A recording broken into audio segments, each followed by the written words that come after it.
Mungkin saya nak tukar ni kot. Saya nak pakai mikrofon. Boleh. Clear sikit kot. Komen. Mana yang ada je. Mana yang ada. Tak apa. Lagi dah keluar saya masuk ni. Keluar ni kan saya dah tertekan live ni. Dah keluar dah? Tak apa lah Ustaz nak tukar boleh lah, tak ada masalah.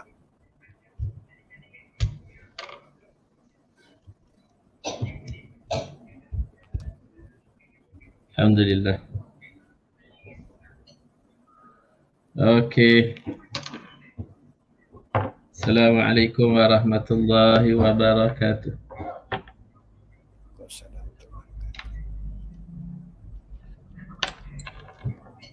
Okey. A'udzubillahi minasyaitonirrajim. Bismillahirrahmanirrahim. Allahumma salli ala sayyidina Muhammad wa ala alihi wa sahbihi wa barik wa sallim. Assalamualaikum warahmatullahi wabarakatuh. Alhamdulillah. A'udzubillahi minasyaitonirrajim. Bismillahirrahmanirrahim. Ashhadu an la ilaha illallah wahdahu la syarika lah wa ashhadu anna Muhammadan abduhu wa rasuluh.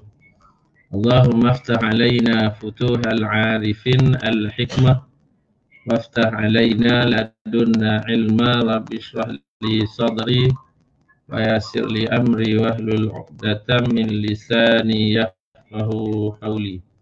Bismillahilladzi la yadurru ma'asmihi syai'un fil ardh wa la fis sama'i wa huwa sami'ul 'alim. Wa la hawla wa la quwwata illa billah. Jazallahu 'anna sayyidana Muhammadan sallallahu alaihi wasallam ma huwa ahlu. Alhamdulillah. Kita bersyukur kepada Allah Subhanahu wa ta'ala atas nikmat dan segala nikmat yang telah diberikan kepada kita. Mudah-mudahan dengan nikmat itu bertambah-tambah dekatlah kita dengan Allah Subhanahu wa ta'ala, insya-Allah, mudah-mudahan. Dan kita bersyukur atas penganjuran kuliah selepas Isyak. Insya-Allah ni ialah kuliah selepas Isyak, anjuran Masjid Ghufraniyah Sungai Siput dan bersiaran melalui audio kuliah. Mudah-mudahan kita dirahmati Allah Subhanahu wa ta'ala. Jadi malam ni insya-Allah kita akan membincangkan atau kita nak membincangkan ilmu yang berkaitan dengan kepentingan takwa. Kita nak bincangkan tentang kepentingan takwa.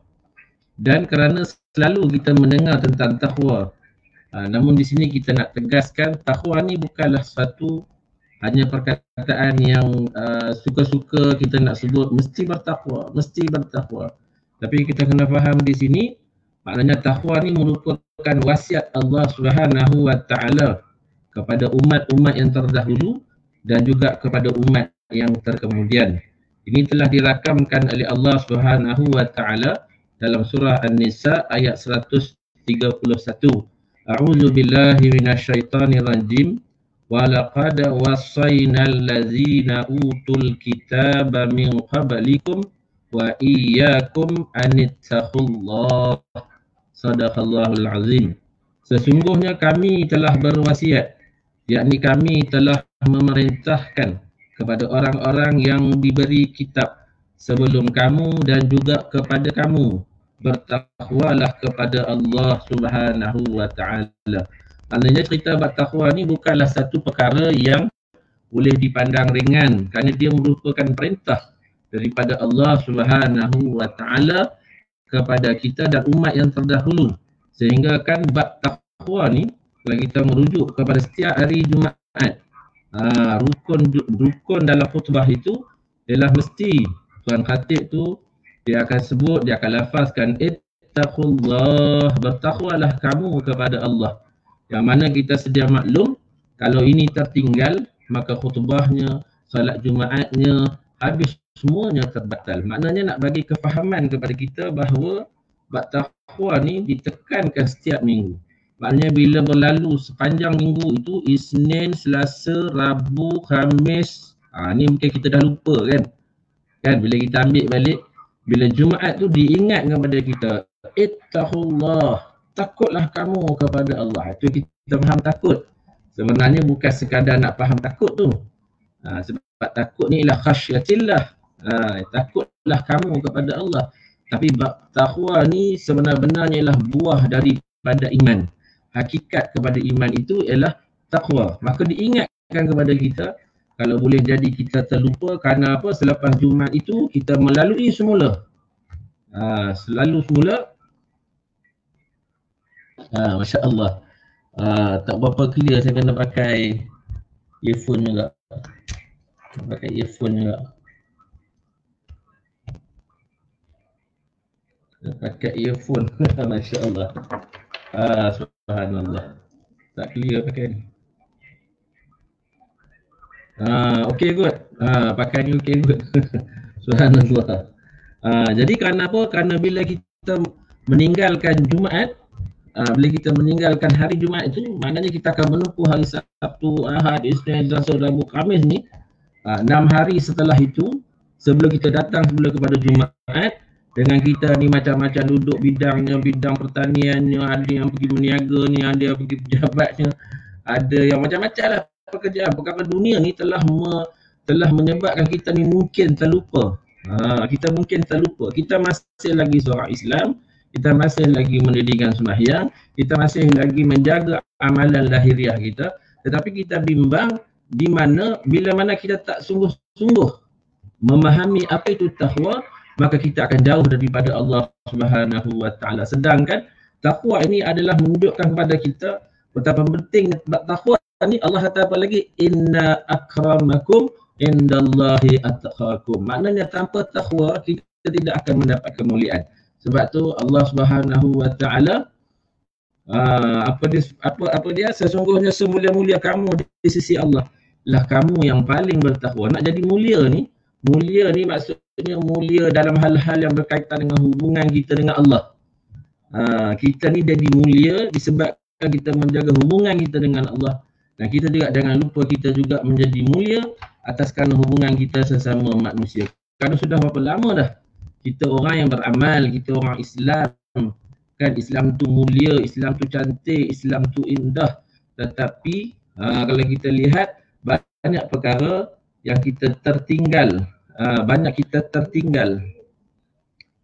perkara yang kita tertinggal dalam kehidupan ni, yang mana kebanyakan yang tidak dikuasai oleh kita dan kita terpaksa pula bergantung dengan orang lain, dengan musuh-musuh Islam tu sendiri.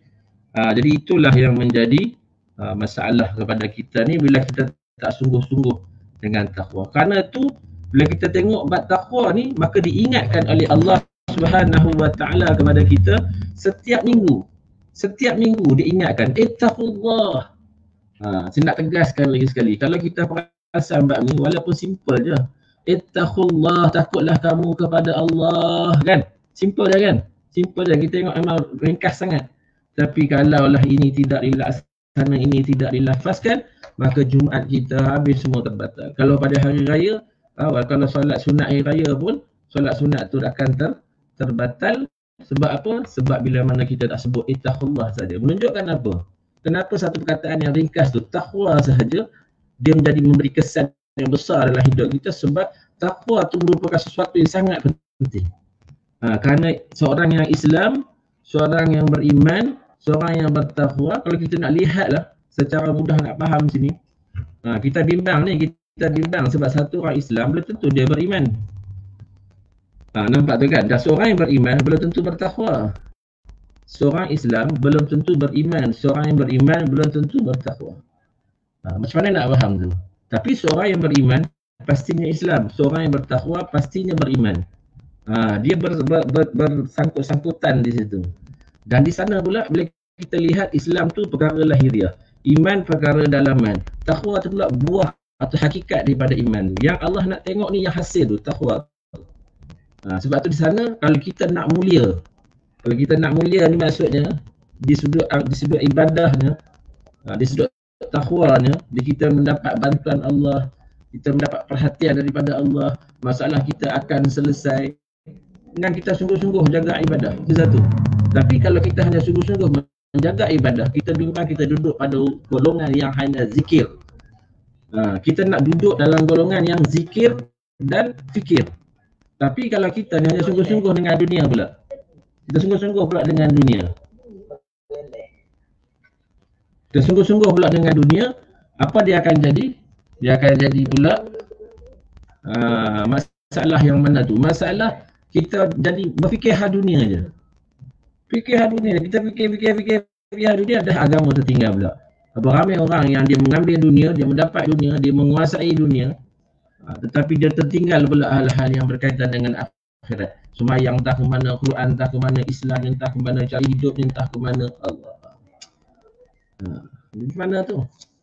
Jadi kalau hanya fikir maksud hal dunia saja, dia tidak akan meletakkan seorang tu selamat.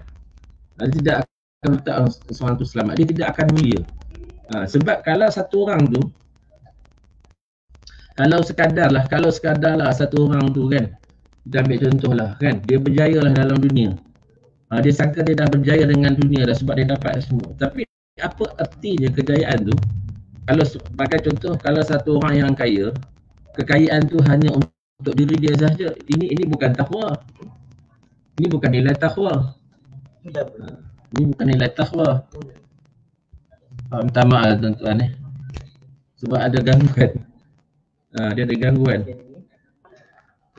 Kalau macam ni okey tak? Saya buka ni, saya tak pakai lagi senang. Macam ni lagi senang kot, lagi kuat.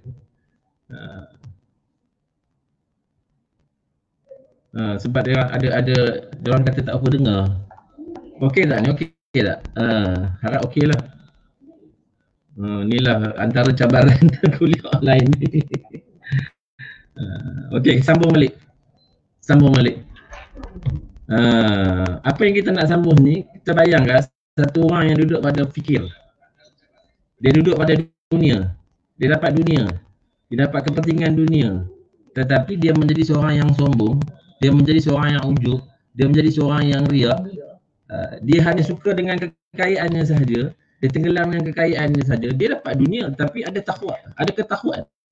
Bila tidak ada ketakwaan di situ, samalah sahaja dia seperti mana musuh-musuh Allah Subhanahu wa ta'ala. Allahu Akbar. Kan? Allah bagi dia makan, Allah bagi dia minum, kita pun makan juga, kita pun minum juga. Kita pun dapat kehidupan juga, kan? Tapi tak pernah bahagia pun dengan apa yang telah diberikan. Sebab takwa tak ada. Sebab tu pentingnya kita membangunkan Islam, membangunkan iman, dan kita mendapatkan takwa.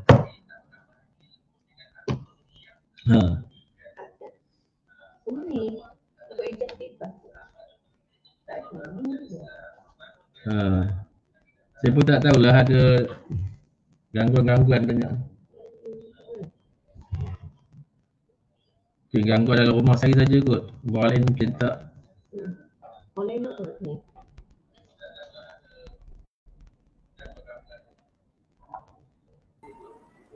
Dia ada bunyi cik. Suara jelas. Ada orang cakap tadi. Suara dengar tapi dia bunyi cik. Apa benda tu? Allahu a'lam. Boleh kot, boleh dengar kot. Suara dengar. Tak apalah, saya sambungnya. Kita ganggu kita orang dia memang tanya sini. Boleh. Sambung. Kalau apa-apa tak tulis tu. Masya-Allah. Kita menyampaikan ilmu ni bila ada gangguan dia memang susah sikit.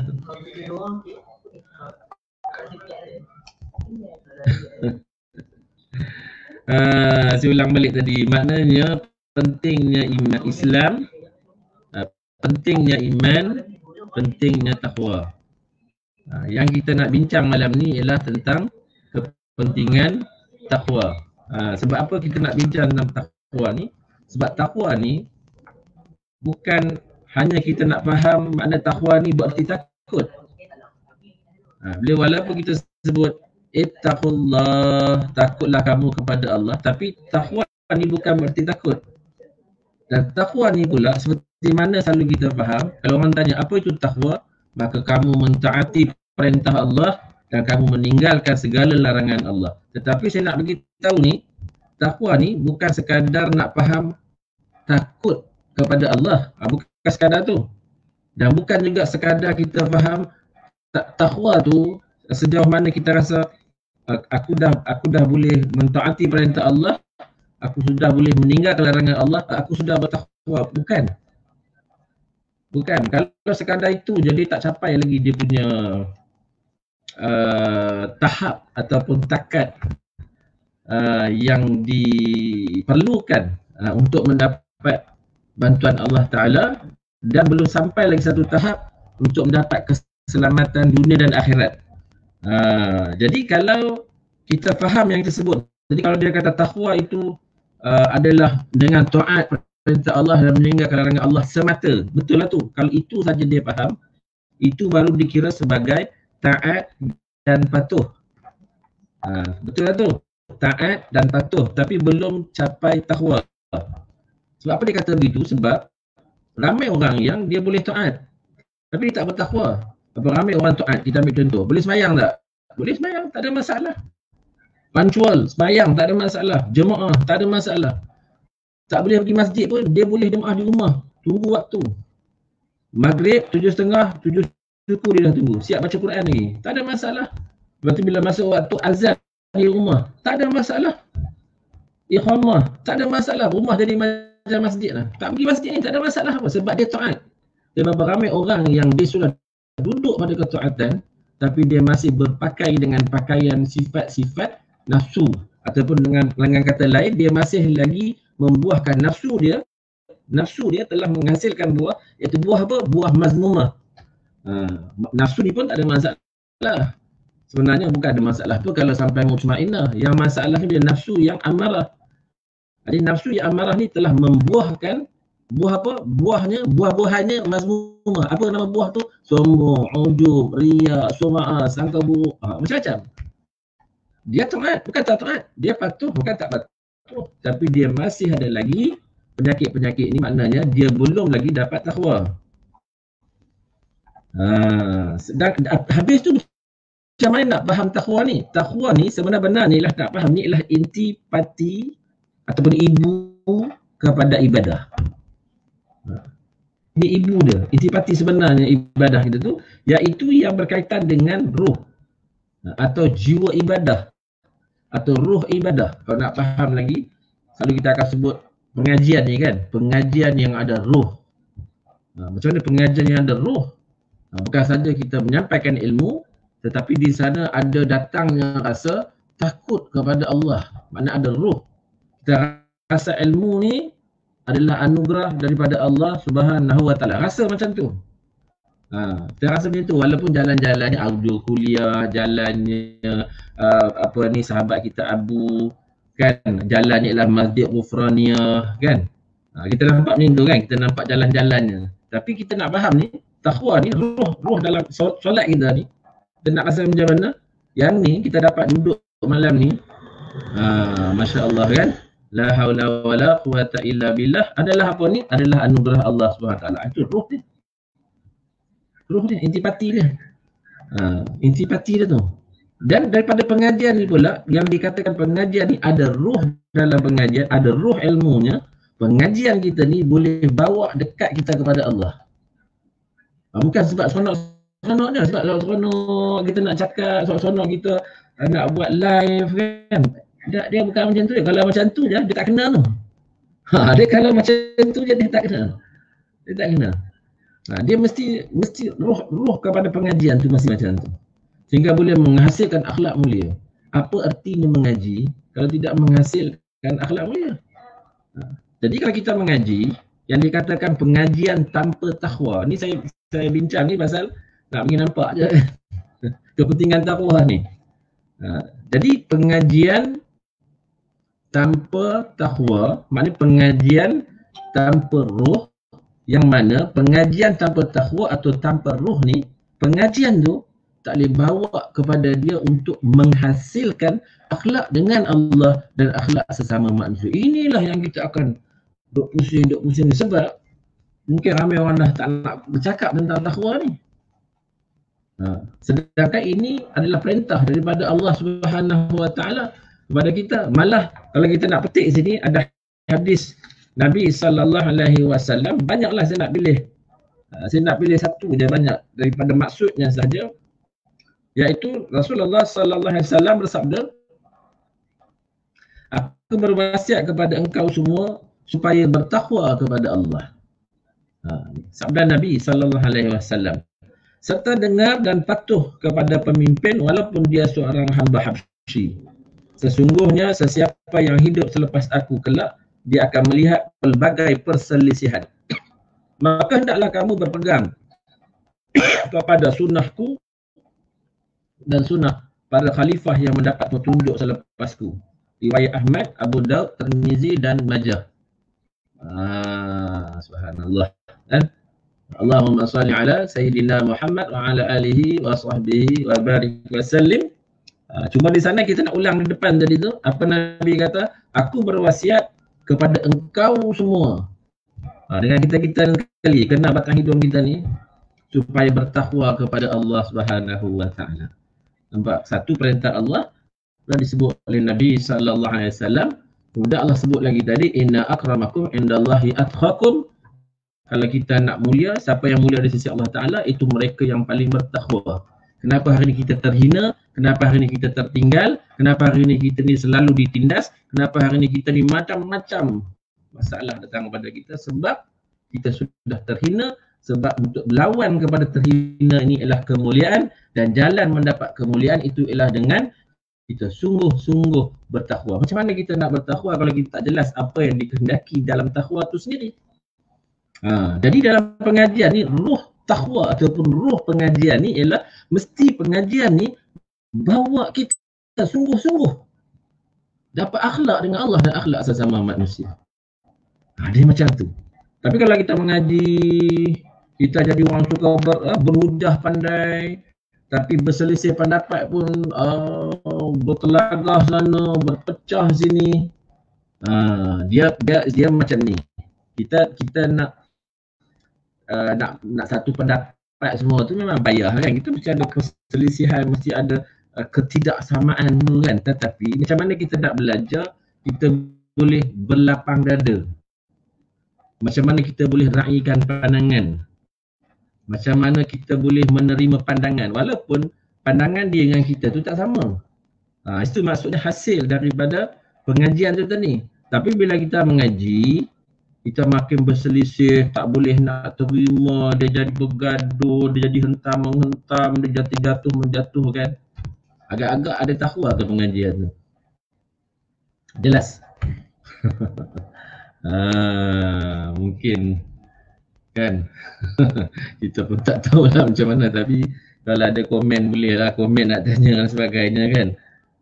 Sebab apa? Dia ialah roh dan jiwa ibadah. Itu baru saya sebut tentang pengajian. Belum lagi sebut tentang ini kalau kita ambil hablumminallah saja, kita ambil bab ibadah saja kan. Tadi pengajian yang ada ruh, solat yang ada ruh, membaca Al-Quran yang ada ruh, zikir yang ada ruh, selawat yang ada ruh. Itu ruh tu ialah takwa, jiwa kepada ibadah. Itu bab ibadah. Kita ambil pula sekarang masalah dia ialah dalam kehidupan kita pun mesti ada ruh dia. Apa seseorang tu duduk di mana? Contoh nak duduk di mana? Dia duduk dalam bab apa? Dalam perniagaan. Kalau dikatakan perniagaan yang bertakwa, macam mana nak faham perniagaan bertakwa? Hari ni orang minta kita bertakwa. Kita pun sungguh-sungguh lah, betul lah tu kan. Kita tidak menafikan, sungguh-sungguh lah dengan ibadah nak dapat takwa. Tapi dalam kehidupan kita, dalam ekonomi kita, dalam politik kita, dalam kehidupan kita, dalam masyarakat kita, dalam jual beli kita, dalam apa saja kerja buat kita ni, tak kira dalam pertanian ke, perikanan ke, apa benda lah, penternakan ke, seolah-olah Allah itu tidak lagi menjadi tempat rujuk kita. Kita duk cari, kita jadi trial and error tau. Kita nak cuba macam-macam cara. Sebenarnya tak perlu nak cuba-cuba apa pun. Kita hanya mengikut saja, photo state je sebenarnya. Itulah takwa, ini yang payahnya. Sebab tu kita jadi terhina. Kan? Sedangkan bila kita bertakwa, kan Allah kata indallah inna akramakum indallahi atqakum tadi. Orang yang mulia ni ialah orang yang bertakwa, maka bukan saja dia mulia di dalam amalannya, Allah angkat kemuliaan dia, dan Allah bagi juga kemuliaan kepada dia dalam sistem kehidupan. Sistem kehidupan. Bukan saja masalah dia selesai, dia dapat pula menyediakan peluang. Dia dapat menyediakan peluang pekerjaan, menyelesaikan masalah keperluan manusia. Bukan saja dia sesama Islam, hatta yang non-Muslim pun dia akan merujuk kepada kita, kan? Allahu Akbar. Ni takwa ni. Ni takwa ni. Jadi bila kita ambil contoh dia, kalau kita ambil bab perniagaan, satu orang yang sampai office ni, nak bagi contoh, sampai office terus solat duha, dahsyat ni. Baguslah, alhamdulillah, buat 2 tam. Di office solat duha. Kan? Pesan dekat kaki tangan. Jangan lupa solat Jumaat. Jangan lupa kita ada pengajian gini. Tapi dalam perniagaan itu jual barang tipu. Contoh. Mungkin tidak amanah. Contoh. Mungkin berlaku penyelewengan wang. Contoh. Mungkin tidak jujur. Mungkin susah betul ansur. Tapi takwa tadi nampak seperti dah cantik lah dalam ibadah, tapi bila pergi kepada perniagaan ya, perniagaan yang tidak ada ruh, perniagaan tidak ada takwa, maka jadi apa? Jadi rugi. Seolah-olahnya macam dah duduk pada jalan kebaikan, rupa-rupanya dia tak capai takwa di dalam bab perniagaan dia, maka dia akan terhina. Dosa dapat, musuh pun dapat, hubungan kasih sayang pun rosak, di akhirat nanti akan dicampakkan pula ke dalam neraka Allah Subhanahu wa taala. Na'udzubillah min zalik. Tu contohlah kita nak bagi, kan. Jadi banyaklah contoh-contoh lain lagi. Mungkin pada kesempatan yang lain kita akan jelaskan lagi lah, insya-Allah. Jadi maksudnya tanpa ruh sesuatu amalan itu tidak menambah takwa.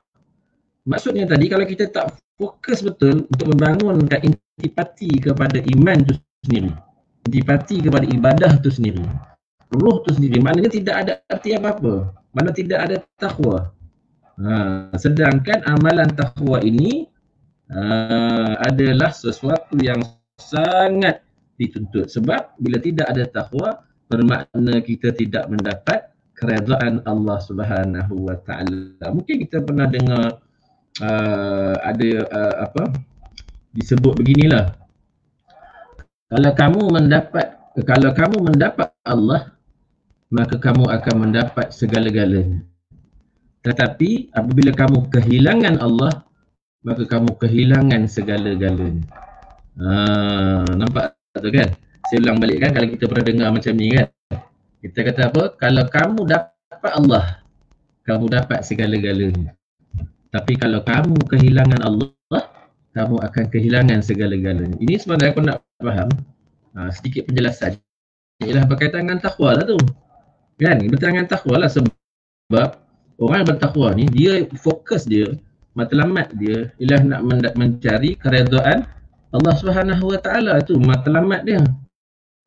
Matlamat dia tu, raditu billahi rabba wa bil islami dina wa bi muhammadin nabiyya wa rasulah. Itu yang dia nak fokus, matlamat di akhirat. Jadi bila dia dapat Allah SWT, dia dah dapat matlamat dia dapat segala-galanya. Apa maksud dapat segala-galanya? Sama ada Allah bagi dia apa? Allah bagi dia nikmat ke? Allah bagi dia ujian ke? Allah bagi dia susah ke? Allah bagi dia senang ke? Yang tu dia tidak akan jadi masalah apa-apa pada dia. Tak akan jadi masalah apa-apa kat dia. Pasal apa tak ada masalah apa-apa kat dia? Sebab dia sentiasa bersandar diri dia kepada Allah SWT. Apa masalahnya? Tak ada masalah apa. Kan kalau dia senang pun dia tidak akan jadi sampai orang yang lupa diri, tak ada masalah. Kalau dia susah pun dia tak dapat Allah, maksudnya apa? Dia tak hilang apa-apa pun sebab dia dapat ketenangan, dia dapat kebahagiaan. Malah dia rasakan pula ujian tu atas dua maksud. Satu, Allah nak hapuskan dosa dia, dan keduanya Allah nak tinggikan darjat dia. Nampak? Bila dia dapat Allah, maka dia dapat segala-galanya.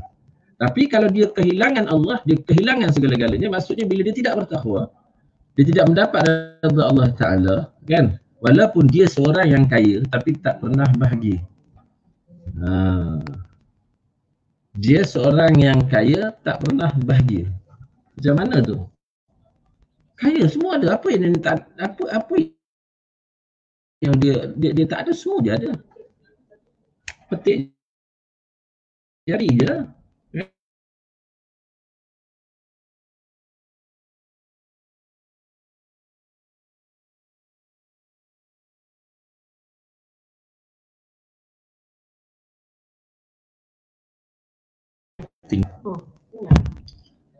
Ada subhanallah.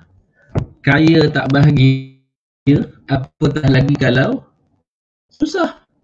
Nampak? Bila tak dapat Allah Ta'ala, dia hilang segala-galanya. Kaya susah, kalau susah tambah susah. Macam sudah jatuh, ditimpa tangga. Itulah masalahnya. Bila mana tidak ada takwa, mana dia kehilangan Allah SWT. Maknanya dia tidak ada takwa, berarti dia telah kehilangan kebahagiaan di dunia, apatah lagi di akhirat. Di dunia lagi sudah menderita, di dunia lagi sudah tidak tahan cabaran, di dunia lagi sudah macam-macam masalah. Suka salah menyalahkan, kemudian jiwa tak tenang, tak boleh tidur malam sebab memikirkan manusia ni, memikirkan hal itu, hal ni. Sedangkan hal-hal manusia ni ujian je sebenarnya, kan? Ujian sahaja. Sebab apa dia katakan ujian semata? Sebab sebenarnya yang berlaku dalam hidup kita ni, Allah nak meningkatkan lagi iman dan takwa kita, supaya kita yakin sungguh dengan Allah SWT. Nanti di akhirat Allah bagi syurga. Apa masalah hari kita? Tak ada masalah apa pun. Tapi kalau kehilangan ataupun tidak ada takwa, di dunia lagi kita sudah disusah-susahkan, apatah lagi lah di akhirat kelak. Lagi berat lagi. Na'udzubillah min zalik. Inilah yang telah berlaku kepada umat Islam hari ini. Itulah jawapannya. Kan? Kenapa umat Islam ni macam terbiar, macam tidak ada pembelaan, semakin terhina, lagi berbuat semakin terhina, lagi berbuat semakin terhina. Sepatutnya lagi banyak berbuat, sepatutnya semakin baik lagi. Akhlak makin baik lagi. Ekonomi kita kuasai. Politik semakin stabil. Hubungan masyarakat semakin harmonis. Seperti mana Allah kata, baldatun thayyibatun wa rabbun ghafur. Negara yang aman makmur dan mendapat keampunan Allah Subhanahu wa Ta'ala. Inilah suasana yang kita idam-idamkan. Sebab tu kita kena jelas apa bezanya kita ni sebagai orang Islam dengan orang beriman, dengan seorang yang bertakwa. Contoh mudahnya begini je lah, kan? Saya pergi ke satu tempat, katalah tempat tu apa? Sebuah taman. Katalah taman bunga, taman tercantik, taman bunga tercantik di dunia tentu. Jadi sebagai seorang Islam nak faham seperti mana saya ini ada tiket, itu sahaja. Saya dah boleh masuk dalam kawasan taman itu sebab saya ada tiket. Macam itulah keadaan seorang yang dikatakan sebagai Islam, kan? Dia sudah dikira sebagai Islam, mudah sahaja. Asyhadu an la ilaha illallah wa asyhadu anna Muhammadar Rasulullah. Bila dia melafazkan syahadah, dia seorang Islam. Walaupun dia macam mana keadaan amal dia pun, bila dia ada syahadah, bila sampai masa dia mati, bila masa sampai meninggal dunia, kena dikebumikan di tanah perkuburan orang Islam. Kita tak payah nak cek macam mana dia punya amalan semua bagai. Kita tak payah, sebab yang kita tahu dia Islam, dia bersyahadah, namanya pun Islam, dan semua orang tahu dia Islam, maka kita tak boleh cek yang tu. Sebab hati ni ialah urusan dia dengan Allah Subhanahu wa Ta'ala. Macam tu nak faham. Jadi kita macam masuk taman tadi, saya masuk taman tu sebagai seorang Islam, saya duduk je. Saya tengok, tapi tak tahu apa, masuk je. Tapi orang beriman, seumpama saya masuk dalam taman, bukan saja saya takat masuk, Saya pusing seluruh taman tu. Saya pusing seluruh taman tu, saya masuk lorong ni, saya keluar lorong ni. Kalau ada situ taman bunga, ada bunga-bunga yang cantik, saya menikmati keindahan bunga-bunga. Kalau di sana pula ada sungai-sungai yang mengalir, saya menikmati ketenangan sungai yang mengalir tu. Saya tengok, saya rasa mestilah berbeza dengan satu orang yang duduk saja masuk dengan satu orang yang dia pusing sekeliling ni. Itu orang Islam dengan orang beriman dah berbeza. Sebab orang Islam dia tidak ada keyakinan lagi sebab dia baru masuk je.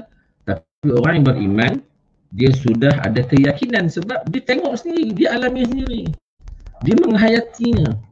Dan bagaimana pula nak faham dengan takwa? Dengan takwa, saya yang masuk tadi, saya dah masuk, saya dah pusing, saya dah menikmati semuanya, kemudian saya ambil buahannya, saya makan. Saya rasa buah ni, kelazatannya, keranumannya, kesedapannya. Rasa itulah sebenarnya ialah takwa. Maka satu orang tu dikira sempurnalah masuk dalam taman itu bila mana dia masuk, dia berjalan, dia menikmati, dia menghayati dan dia dapat rasa. Kan? InsyaAllah bila dia sampai ke puncak kat rasa ni, kalau dia pergi mana pun dalam keadaan tu, dia akan rasa apa? Dia duduk mana pun, dia selalu teringat kepada rasa yang sedap tu tadi. Inilah masalah kita. Masalah kita, kalau setakat Islam sahaja, kan, beratlah. Tapi Islam tu, dia mesti naik kepada beriman. Sebab tu bila kita baca surah Wal-As, kan, dia selalu baca ni, selalu baca. Yang kita memang kita baca, saya tidak menghayatinya. Illa lazina amanu wa amilus solihat, kecuali mereka yang beriman. Beriman tu yang penting. Kemudian beramal soleh. Beramal soleh tu Islam. Iman, Islam. Sebab apa? Sebab seorang yang beriman pastinya Islam. Satu orang yang Islam belum tentu lagi beriman. Sekarang kita nak bincang ni kepentingan takwa. Ya Allah nak bantu kita, ya Allah nak muliakan kita, ya Allah nak selesaikan masalah kita, ya Allah nak bagi jalan keluar kepada kita, ya Allah nak bagi rezeki kepada kita, ya Allah nak nilai kita ni ialah pada takwa, pada rasa tadi. Macam tu kita nak faham, kan.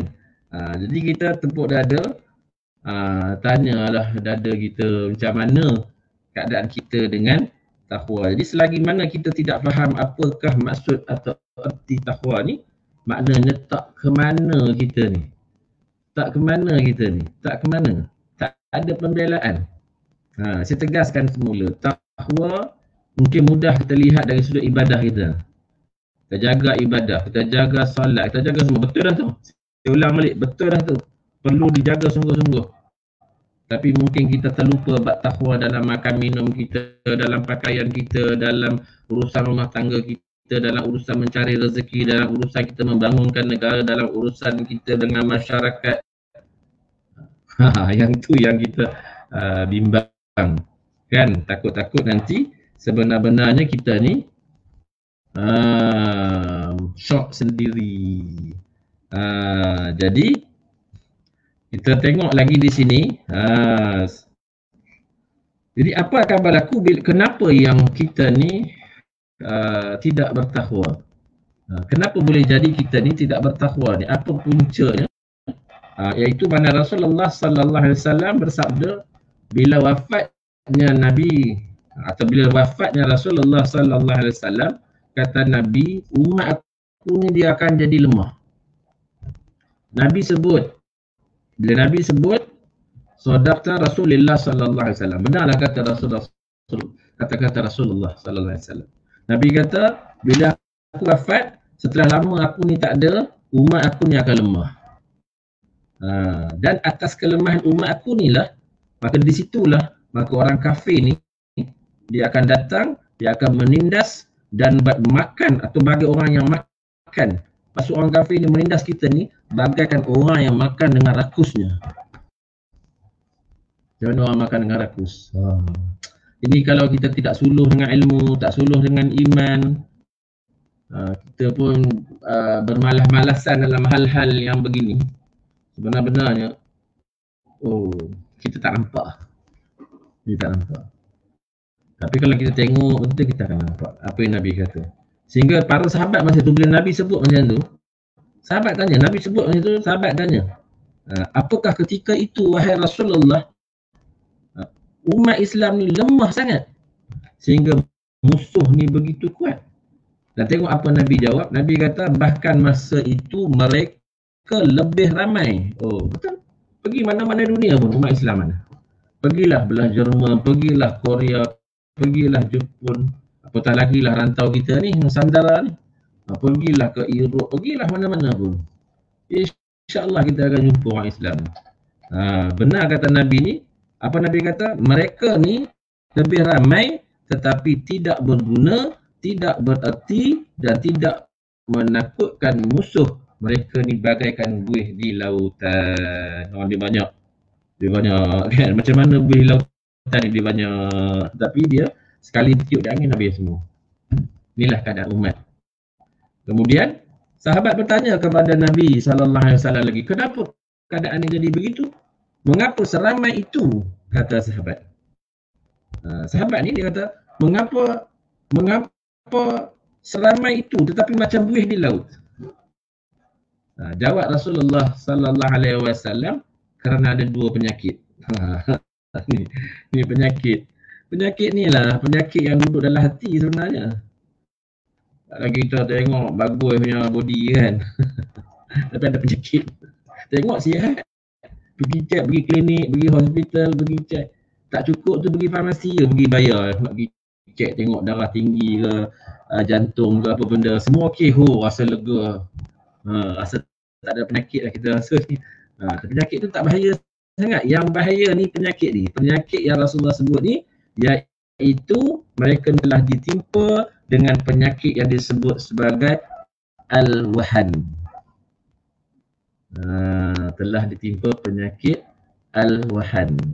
Maka sahabat dia tanya, ya Rasulullah, apakah itu al-wahan? Maka Nabi pun sebut, iaitu cinta dunia dan takut mati. Inilah puncanya. Inilah puncanya bila mana umat ni tidak bertakwa. Kenapa kata tidak bertakwa? Sebab bila cinta dunia, mana sudah hilanglah takwa. Bila mana kita cinta dunia, kan, maksudnya dia hukum Allah Subhanahu Wa Taala ni orang akan permainkan. Sebab dia tak cinta kepada Allah. Sebab cinta Allah itulah dia punya sumber. Sebab bila mana seseorang sungguh-sungguh mencintai Allah, barulah datang cinta-cinta yang lain. Tapi bila dia cinta kepada dunia, maka dia akan cinta kepada nafsunya. Dia akan membesarkan nafsunya. Sedangkan sumber kita apa tadi? Sumber kita adalah cinta kepada Allah. Sebab bila cinta kita kepada Allah tu tak ada, kita alihkan cinta Allah tu kepada cinta dunia, maka di sanalah hilangnya cinta-cinta yang lain. Sebab tu bergaduh selalu, bertelingkah selalu, susah nak mengaku kesalahan, susah nak beri maaf, susah nak minta maaf. Kenapa berlaku gitu? Habis lagi kekeluargaan, tambah kebelakangan ni kan. Kita nak sebut pun tak seronok, na'udzubillah. Sebutlah sikit-sikit kan. Orang hilang pertimbangan. Dia susah sangat, dia timpa kesusahan, dia fikir-fikir, dia bunuh diri je. Sebab apa boleh jadi macam tu? Inilah masalahnya. Kita tak ada jawapan nanti di hadapan Allah SWT sebab kita tak mengaji bersungguh-sungguh.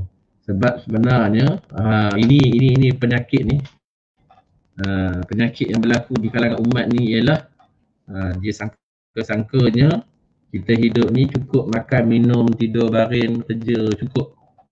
Kita terlupa satu tanggungjawab kita situ. Perkara yang tak boleh kita tinggalkan. Talabul ilmi faridatu ala kulli muslimin wal muslimat. Menuntut ilmu tu wajib ke atas setiap lelaki dan setiap perempuan. Sebab bila kita menuntut ilmu, baru kita akan nampak jalan, baru kita nampak akhirat, baru kita kenal Allah, baru kita boleh cerita takut, rindu, malu kepada Allah, nak cerita tentang sunnah, nak cerita tentang Rasulullah sallallahu alaihi wasallam, nak cerita tentang dosa, nak cerita tentang pahala, nak cerita tentang syurga, neraka. Kalau kita tak tempuh, tak mau cari ilmu, akhirnya baru diberi ujian, kita dah tak sanggup untuk menghadapi ujian, sehingga kita ni mudah mengambil jalan pintas. Itulah masalahnya yang Nabi SAW sebut tadi, iaitu cinta dunia dan takut mati. Jadi bila umat Rasulullah SAW bila dia ditimpa penyakit ni, maka dia hilanglah ketakwaan. Hilanglah ketakwaan bermakna hilanglah kekuatan umat yang sebenarnya. Sedangkan kebahagiaan yang sebenarnya yang kita nak cari ni bukan seperti mana kita faham.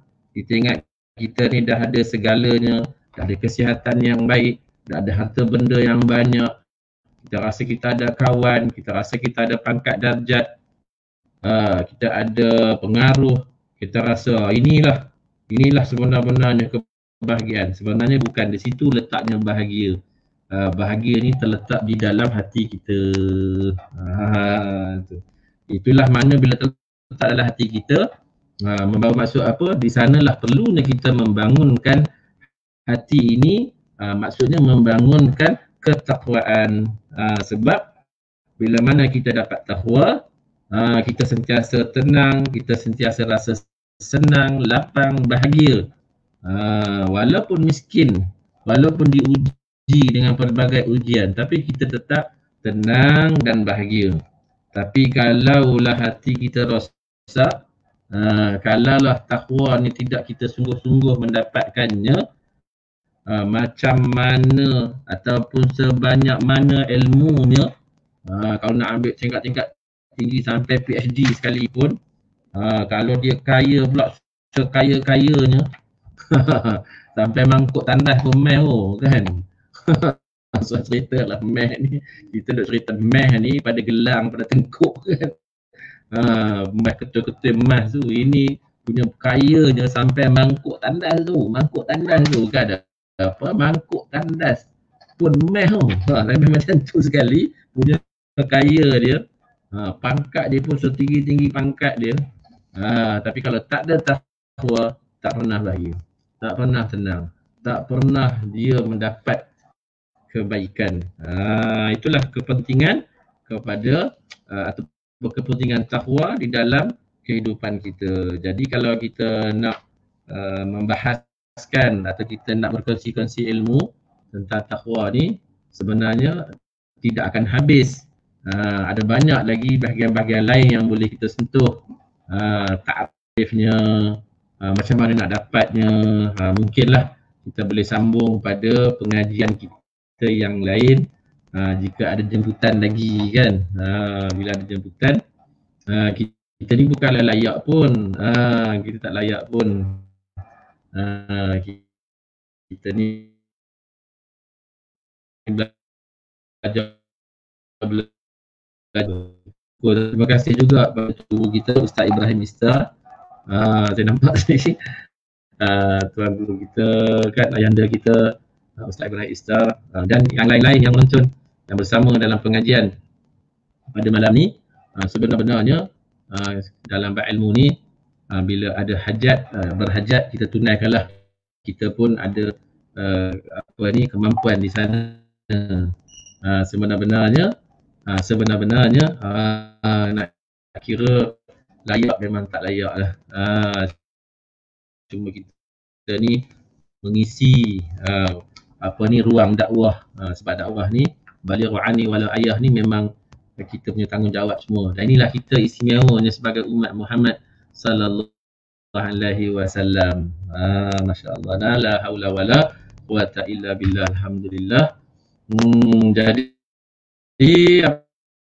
saya rasa cukuplah kita bersiaran ni atas anjuran Masjid Ghufraniyah Sungai Siput, atas audio kuliah, dan pada yang nak beri sumbangan lah, maksudnya nak ambil bahagian. Dia dalam dakwah ni macam-macam, peranan tu macam-macam. Mungkin orang nampak yang bercakap ni saja, sebenarnya bukan begitu. Sebenarnya semua ni adalah ada sumbangan ni masing-masing. Kerana setiap perkara ni dia mesti bermula daripada satu titik. Kan, atau kepada kalau tumbuhan kita faham semua yang hidup tu dia bermula daripada benih. Kan maksudnya semua ada peranan benihnya, batangnya, dahannya, rantingnya, daunnya, bunganya, buahnya. Macam ni lah kan, ada penganjurnya, ada penyiarnya, ada penontonnya, ada yang mengajinya, ada yang menyampaikan, ada kitabnya, ada moderatornya, semua ada belaka. Jadi diberi peluang lah pada yang nak beri sumbangan. Sebab sumbangan ni macam-macam, sumbangan ilmu, sumbangan harta benda, sumbangan wang ringgit, sumbangan masa. Atas setengah tu sumbangan share. Share. Dia banyak dimerata-ratakan dia share-nya. InsyaAllah boleh beri sumbangan ke akaun Bank Islam atas nama AK ya. AK tu audio kuliah lah, Fastahim Global, dengan nombor akaunnya 120110042013.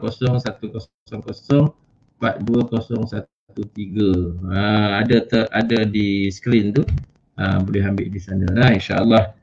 Mudah-mudahan Allah balas kebaikan kepada semua. InsyaAllah percaya dan yakinlah, bukan sekadar percaya dan yakinlah apa yang kita keluar ke atas dunia ni, inilah sebenarnya simpanan kita di akhirat kelak. InsyaAllah. Jadi kita mendoakan. Allahu a'lam. Subhanallah wa bihamdi, subhanakallah wa bihamdika, asyhadu an la ilaha illa anta, astaghfiruka wa atubu ilaik. Bismillahirrahmanirrahim. Alhamdulillahi rabbil alamin, wassalatu wassalamu ala asyrafil anbiya'i wal mursalin sayyidina Muhammad wa ala alihi wa sahbihi ajma'in. Raditu billahi rabba wa bil islami dina wa bi Muhammadin nabiyya wa rasula.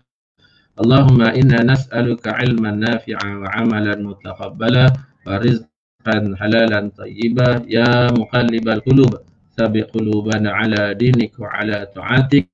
Rabbana atina fid dunya hasanah wa fil akhirati hasanah wa qina azaban nar. Alhamdulillahi rabbil alamin.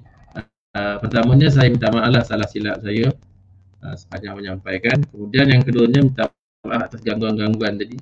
Saya pun tak selesa bila gangguan tu, macam ada yang kata tak dengar, ada yang kata bunyi tiba-tiba kita saya tengok sini okey je, rupanya ada orang yang inform kita kata tengok kaku macam tu kan. Jadi itu semua di luar kawalan kita lah. Mudah-mudahan susah payah kita tu ada nilaian lah di sisi Allah Subhanahu wa ta'ala. InsyaAllah mudah-mudahan Allah terima lah amal kita. Maaf. Sekian. Assalamualaikum warahmatullahi wabarakatuh. Alhamdulillah.